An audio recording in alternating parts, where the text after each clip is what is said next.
Welcome to the Making Waves at Sea Level podcast with your host, Tom Singer.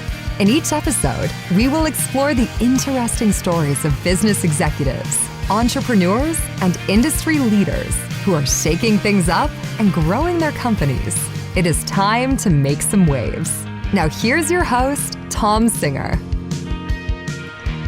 Hey, and welcome to another episode of Making Waves at Sea Level, the podcast formerly known as Cool Things Entrepreneurs Do. For those of you who've been around on the journey, we're almost to 600 episodes. And you know, up until July of this year, when the show was called Cool Things Entrepreneurs Do, I always started the show by welcoming you and saying thank you for pulling your chair up to the cool kids table. Well, I bring that up today because as I look at our guest today, he was one of the cool kids, I bet. He just looks cool. Even at a little bit more mature level of age, he still looks like he was at the cool kids table. And in fact, he plays in a rock band. That's right. We have a real live rock star here on Making Waves at Sea Level today. So my guest is Brant Menswar, and he's a professional speaker and rock star. And he's somebody who I had the pleasure to see speak last year at the American Society of Association Executives. I went to his session not knowing what to expect. We had a couple of mutual friends, so I thought, I always like to check out other speakers. And I was blown away by his story, by his commitment to the people he serves, to his commitment to his family. And I thought at that time, I have to interview this guy on my podcast. And took a year to get around to it, but here we are today. So Brant, welcome to Making Waves at Sea Level. Thanks, brother. I appreciate that so much. I've been a big fan of yours for a very long time. I've been a long time listener to the podcast. So finally being here to me feels like I made it. That's right. So well, you're at the cool kids table, but the reason you fit in so well is you're a person who always has made waves. I bet you don't really sort of follow what society has always told you to do. And in fact, you started your career, you were in sales and business development, and you actually became the vice president of business development for a big collection company. Talk a little bit about your background. Let's go back to young Brant. Yeah. So, I'm born and raised in New Hampshire, in Manchester, New Hampshire, and came down to Florida to play baseball. That was my my career path. Of course he did. He's one of the cool kids. He was a baseball player in high school and college.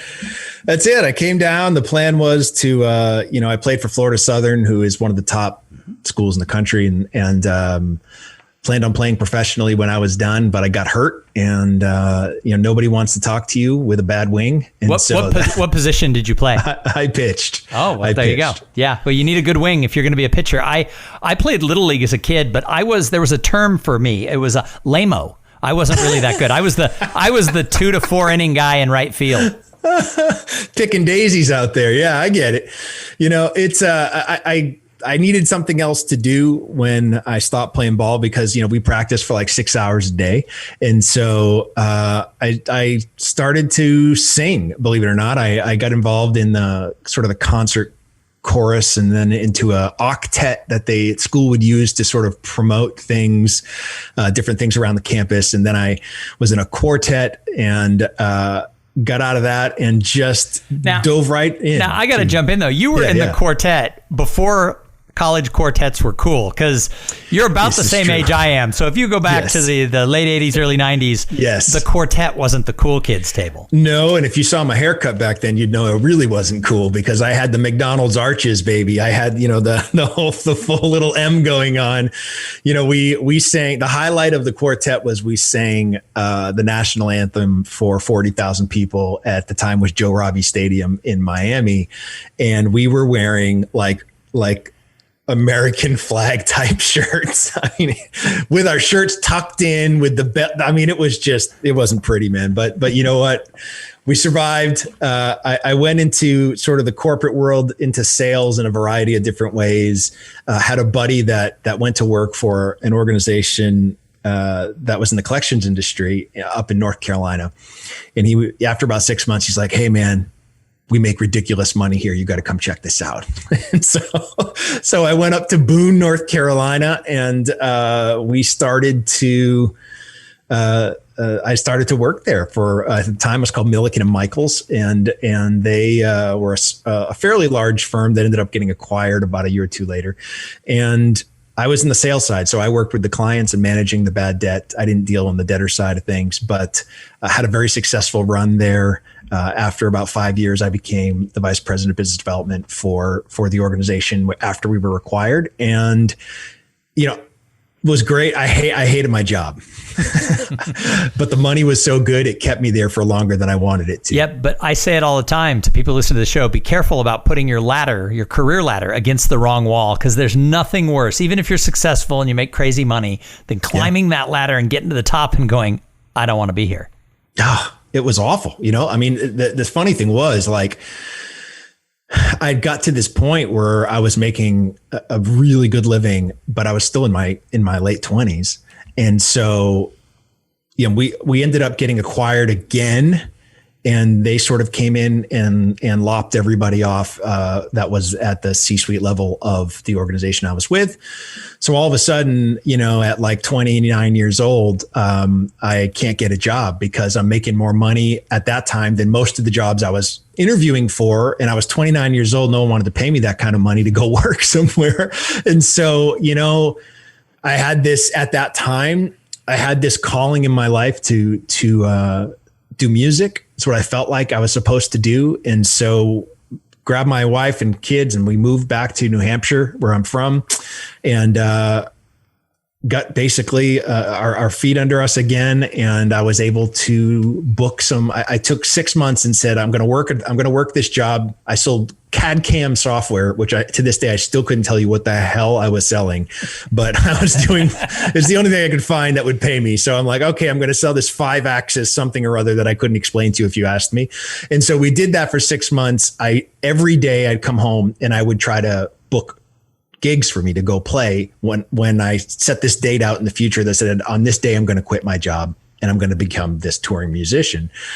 And so after 6 months, I had 75 gigs booked over the next year in coffee shops, churches, nothing big. Right. And so I quit the job. We sold our house. We made a little bit of money and sort of put that in the nest egg so I could get out and try this. And that was almost 20 years ago. And so it sort of went way better than I expected. It was not anything in my career plan, but here we are 20 years later and, probably 12 albums in now with Two different bands, 2 different record deals. And it's been quite a journey. Nice. And somewhere along the line, you took that story of that journey and you started speaking to companies and associations and sharing sort of that thought. When did you become a speaker? So in 2012, my band, A Big Kettle Drum, was out touring really heavily. We were doing probably 120 shows a year, somewhere in that ballpark, all over the world.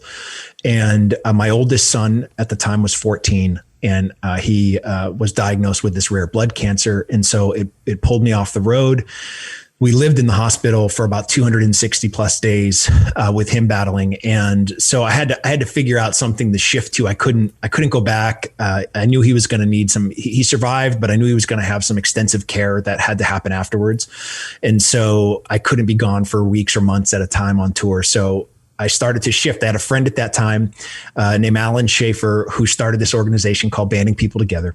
And it started off as a team building company where they'd go in and teach how to collaborate using songwriting as their tool.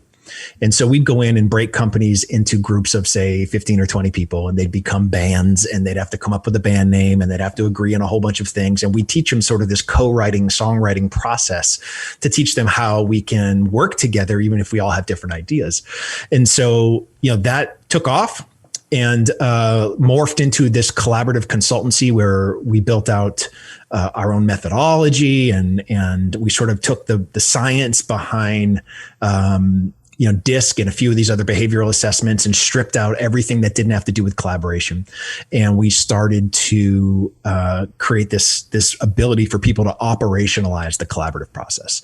And that became a much larger success. And so I would go in and do we had a general session before we'd go to breakouts. And so that general session was like my first foray into doing keynotes, if you will, is basically what it was.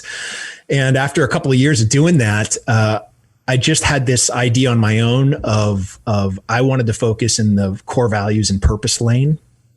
And so I'm still a partner with banding. We still work together, but I branched out on my own a couple of years ago. And so that has taken off at a level that doesn't allow me to do as much as I'd like to do with banding at times now. Sure. Now, you have an interesting background. I find a lot of people reach high levels of success in a lot of industries that I interview who come out of professional sports and who come out of entertainment.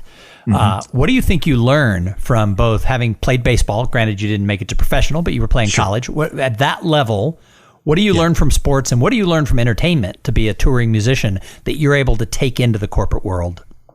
That's a great question. I think two specific things that are different for each, I would say, would be, baseball taught me competitiveness. I hate losing. I hate losing. To the point that like my kids won't even play Chutes and Ladders with me because not only will I win, I will shove it in their face that they lost. And that was from, Thanks, Dad. Thanks, Daddy, the 3-year-old says. Yes. So funny story, little sidetrack. Last year during Thanksgiving, I went to visit my brother in New Hampshire, who's got 2 young girls, that are, at the time, I think they were, 7 and 10. And they were playing basketball. And so they asked me to take them out into the yard and play some hoops. And so they were shooting hoops, and every time they would shoot, I would swat the ball into the neighbor's yard. And I would say stuff to them like, did you hear that siren? Because someone just called the SWAT team. I'm just talking trash to 7-year-olds, right? Favorite uncle award. Yeah. I'm having a blast doing it. Right. So I get a call last winter from my brother, who said that my niece during a game got called for a technical because someone went up for a shot and she blocked it and screamed at the girl, "Is it Thanksgiving? Because you just got stuffed." I actually don't know if that's a good story or a bad story, but it made me laugh. That's a good story. That is a good story. And I was like, I don't even care. You can be mad at me. That is an all-time epic story. So, for me, that competitiveness, I didn't want to just win. I wanted to humiliate. And that sort of was my whole amateur baseball career. And I took that into the corporate world. And on the music side, it's all about showmanship. It's all about creating an experience. And if I can create an experience that sticks with someone way longer than after the show ends, then that person's going to spend an umpteen amount of dollars with me over the year, no matter what the band releases, whether it's CDs or vinyl or T-shirts or you name it, they're going to buy it. Right. And so how do you create that connection to keep people entertained?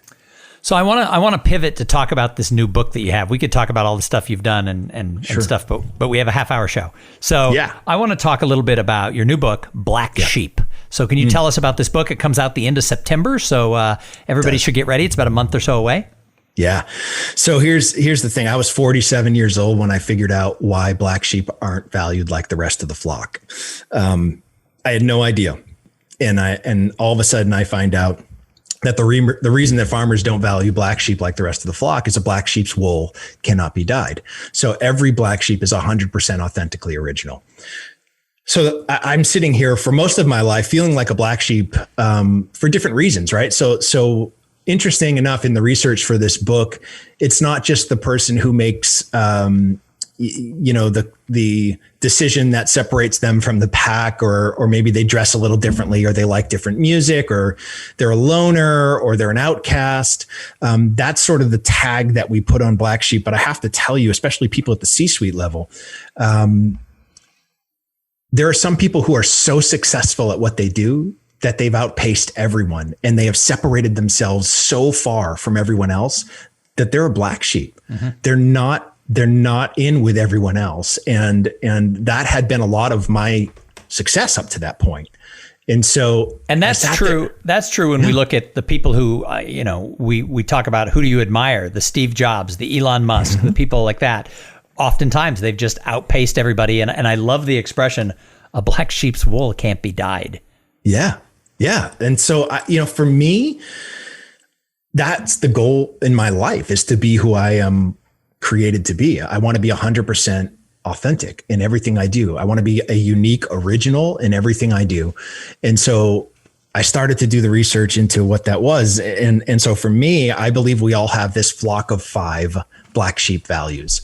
And these are the values that no matter how much someone tries to influence you, they simply can't be changed. These are your non-negotiables. And when I discovered mine, I realized that I had the power to speak them into existence. I can choose when and where they appear for maximum impact. So starting in January of 2019, I started to do it every day. I actually wrote them in my calendar. If I had an appointment, you'd not just see who I was meeting with and the time, you'd see 2 or 3 words. So my black sheep values are creativity, hope, impact, empathy, family, authenticity. That's it. I have 6. I'm a rock star. We do everything to excess. Get over it. So for me, I'm like, this is what I have to do. I started to speak them into existence, and in 6 months, my whole life transformed. At that time, I was doing maybe 20, 25 talks a year. Those tripled. My fee tripled. In June of last year, article comes out naming me one of the top 10 motivational speakers in the country with Magic Johnson and Amy Cuddy and Jack I saw that, and as a stalker of yours, I knew you'd been at it for about an hour and a half, and I was like, how did he get on that list? Although you're good, you're really good, but it was like I knew your progression had only been, the last couple of years, and it was like, how did he get on that list? It's true. And now, to be honest with you, it's the same question I asked myself. I'm like, how the hell did I get on that list? And then I sat back for a second, man, and I said, Tom, look, here's the deal. I stopped winging it. I'm living my life on purpose. I'm living it with deliberate intention. You're damn straight I'm on that list. That is why I'm on the list, is because 99.9% of everyone I meet is winging it. They are not acting with deliberate intention. They are not speaking these values into existence. They are hoping and praying that there's an opportunity or something of luck or accident where these things show up. And that's never going to take you to the level that you want to be. Right. So one of the things that we talked a little bit about before we started this interview was how you work with organizations to really activate their organizational values. And I love that. Could you tell people what that's about? Sure. So coming from the music business, I use the sort of the music world analogy when it comes to companies telling me what their personal or their organizational core values are, right? And so I look at most of them, I read them on the websites, and they're great lip service, but they're not real. They're not real. And so what I say to them is, look, in our world, in the music world, a hit song is played about 10,000 times a week, right? Which means that it's played once every 3 to 4 hours in every market in the United States. So if you've ever been in a car for long enough, you've heard the same song twice before you get to your destination. Well, there's a reason for that, right? And so there's 2 things that make a song a hit. One is the songwriter's job. They have to connect the head and the heart. If they connect the head and the heart, their job's accomplished, right? Because that's what engages our limbic brain and what makes people memorize lyrics. So if you can remember the lyrics, it's because your head and your heart connected. That's just science. Is that why I can sing the whole song from American Pie? Bye bye, Miss. There you go. There's got to be a story there somewhere, I'm telling you. I drove my Chevy to the levee. And so, the second thing is the job of the radio stations, and it's a matter of frequency. How often is the song heard, right? And so when I go into organizations and they tell me what the organizational values are, my first question is, do they connect the head and the heart? Number one. If they don't connect the head and the heart, no one's going to remember them. Number two, how often are they experienced? Wow. That's the aha piece of that right there. Because so many companies, they might connect the head and the heart, and they write a really good mission statement that, they've printed on fancy parchment and framed it on the wall. That's right. But if nobody's repeating it, it's just words on the wall. Well, listen, to me, an organization's core values are their hit songs. It's the things that are supposed to resonate with everyone. And if they're not experienced once every 3 to 4 hours in the workplace, they're never going to be a hit. Why is it any different for you? It's no different for Kenny Chesney or Usher to write a hit than it is for you to make these values resonate with all of your supposed fans that are employees of your organization, right? And so the real question for me became, well, how do you engage with those? So they might sound great, but how are you giving people opportunities to engage with the organizational values? That's where the black sheep values come in, right? So for me, if you told me that one of the organizational values was transparency, I'd have to look at my black sheep values to know how I personally am going to engage with transparency. So for me, creativity, hope, impact, empathy, family, authenticity. So I have to look and go, okay, how can I get creative with transparency, with my team, with my customers? How can I use transparency to send a message of hope to anyone that needs it? How can I have transparency have the type of impact that I need it to have to move the needle forward? And I just go down, and this is how I think through everything, because this is my unique contribution. It's what makes me irreplaceable in that organization. This is the mixture of the things that matter most to me, and they're only mine. And so for me to go, gosh, I have some really interesting, cool ways to engage with transparency. If everyone engaged their black sheep values to do that, innovation goes up, efficiency goes up, all these things go up because you're getting everybody's best stuff. That's how you create an organization that lasts. I mean, I think that's, everybody needs to just stop, think about what he just said. And I want to repeat one thing for everybody to hear. And that is, an organization's core values are their hit songs. I love that. Yeah. So the world has changed a little bit in the last 5 months. I don't know if you noticed this where you live, but where we live, there's been a global pandemic. Yes. And it's really impacted everybody somewhat differently. I have a lot of friends who have jobs where they had to move home, but their paycheck keeps coming, and they're like, what? It's just like you just don't eat out as much. And there's other people like maybe you and me who made their living speaking at conferences, who watch the whole world sort of get turned around. So where do adaptability and resiliency come into play around your black sheep values? So the level of commitment that we can muster for anything that we want to do is centered around those black sheep values. And so if you are not using the things that matter most to you to keep you committed, you're never going to stay committed, ever. And so when the shit hits the fan, like it has in the last 4 months, and we're like, oh my gosh, what am I going to do? While most people were panicking or allowing their emotions to sort of suck them into a tornado somewhere, I was using my black sheep values to, build a virtual platform that allowed me to continue what I was doing, right? Creativity, hope, impact, empathy, all of these things. What I found is that the virtual world allows me to connect on such a deeper level than being on stage in front of a couple thousand people. It's like people think I'm looking and speaking directly to them because I'm 18 inches away from this camera lens. And what that does is it drives behavior change. There's no way I could drive behavior change like I have been in the last 4 months from a stage in front of 1,000 people. It's more about inspiration. It's more about, watching Rocky and leaving the theater with your hands held high, like I can do anything. But the minute you get home and realize you locked yourself out of the house, you're like, this sucks. My life is over. And so this small, intimate platform of virtual is perfect for getting people to change behavior. And at the end of the day, that's what's going to move the needle. So Brant, I have a couple of more questions for you before I can let you go. Let's do it. But first, I have to thank the sponsor of this episode. So this episode, like all of them, is brought to you by Podfly Productions. Podfly, they take the time and the headache out of creating your own podcast. Podfly does all the heavy lifting and the technical work so that you can focus on creating great content, growing your audience, and interviewing really cool people like Brant Menswar. Because if you want to have a podcast, and I know that a lot of you do, what you have to do is jump over to podfly.net/cool things and check out the offer that they have for the listeners of this show. So, I love sort of your story about your background and how you got to where you're doing and the work that you're doing right now for companies.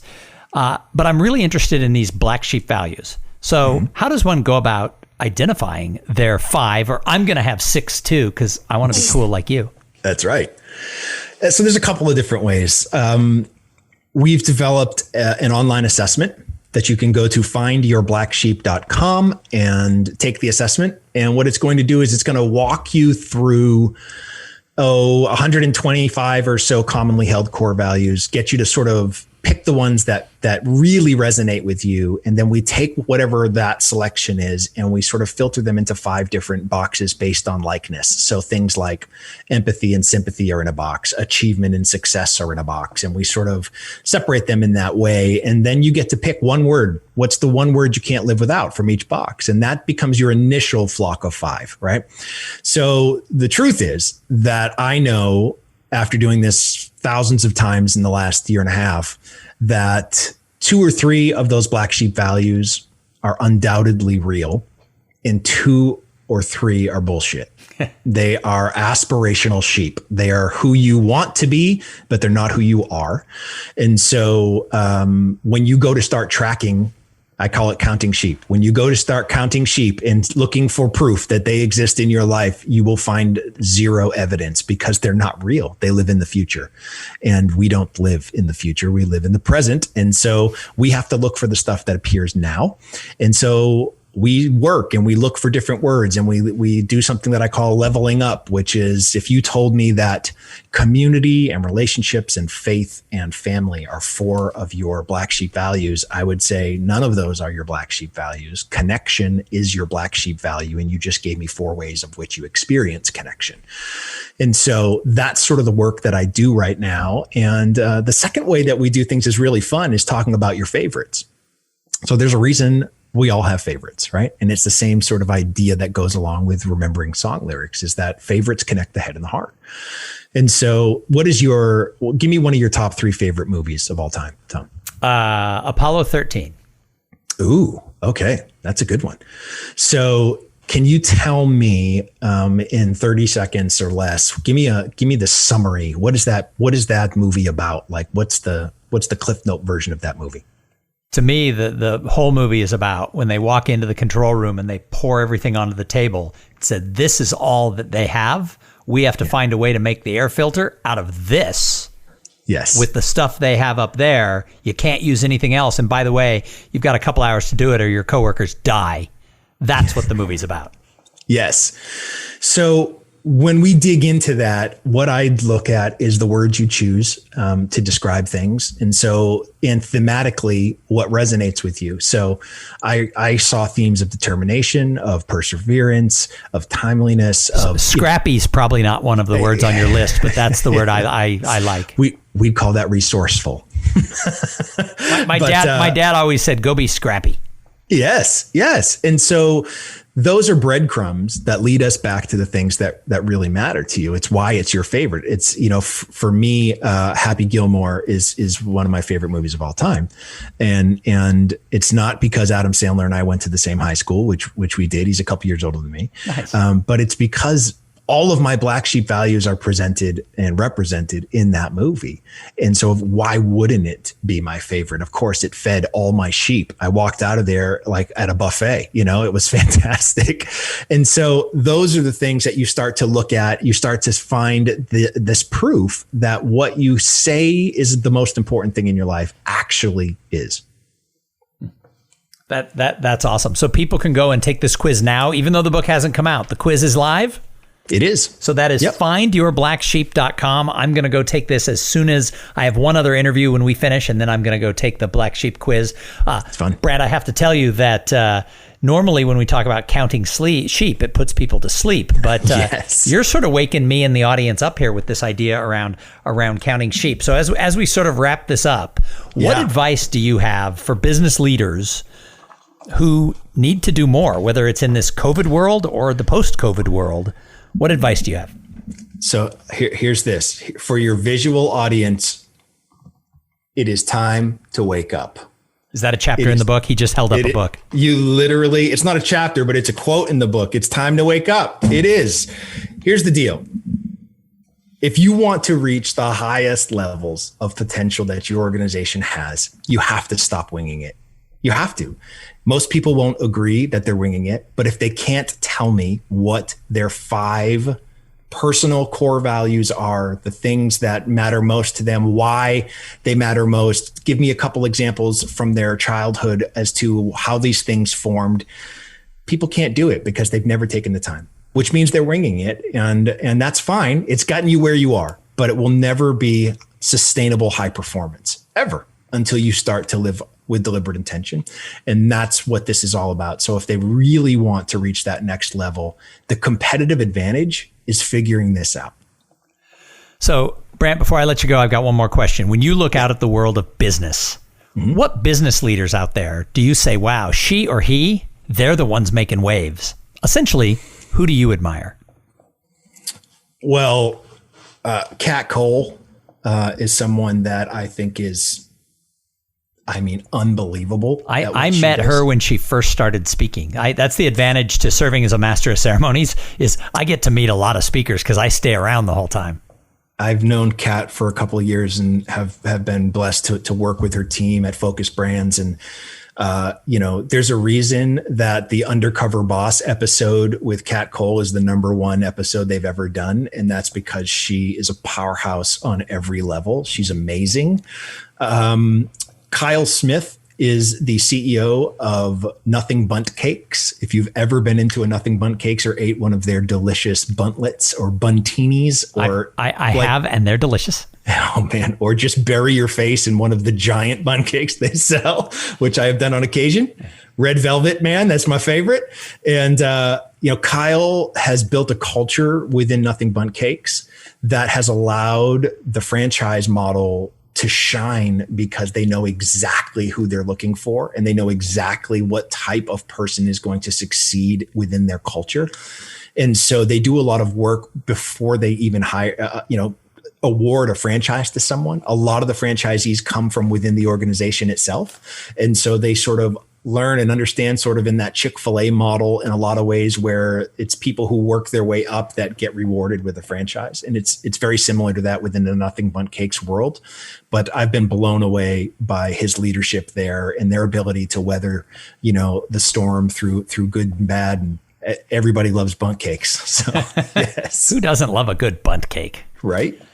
So, Brant, if somebody's listening to this and they want to get your book, or they need to have you work with their company, or they're looking for a great speaker, how do people find you? So the easiest way is just to go to brantmenswar.com, BrantMenswar. You can go to findyourblacksheep.com. The book is available everywhere you can get books. So Barnes & Noble, Books A Million, Amazon, wherever you choose, Chapters, Indigo in Canada, wherever you'd like to buy your book, that's where you can get it. Awesome. Well, again, thank you so much for joining us here on Making Waves at Sea Level. You are not only making waves, but you're helping other people learn how to splash. So thank you. Thank you for that. And thank you to everybody who tuned in and listened. I say it every show. If it wasn't for the audience, why would we do this? It's all about you. So if you like the show, I have a big favor to ask. Yeah. What every podcaster asks for is go leave a review on Apple Podcasts or wherever. Those reviews do matter. It helps new people find the show. But more importantly, go tell a friend. Everybody I talk to listens to the show, and I say, how did you find the show? They say, my friend told me, or my mom told me, or my boss says this is the show I should listen to on my drive to work. So go tell somebody. In fact, you can go onto social media right now and tell somebody. Hang on, I'll wait. Okay, thank you for doing that. That's awesome. We're going to be back in a couple of days with an interview with somebody just as cool as Brant. And you're thinking, what? How is that possible? Baseball star, rock star, professional speaker, top sales guy, dad, family man, grew up in New Hampshire. How do you get cooler than that? Well, tune in a couple days and we'll show you. In the meantime, go out there, make sure that career ladder is against the right wall. Don't get to the top having climbed the wrong ladder. Have some fun while you're doing it. Have a great day. Thank you for listening to the Making Waves at Sea Level podcast. Without your listening to these in-depth conversations, there would be no show. Connect with Tom at tomsinger.com and follow him on Twitter and Instagram at tomsinger.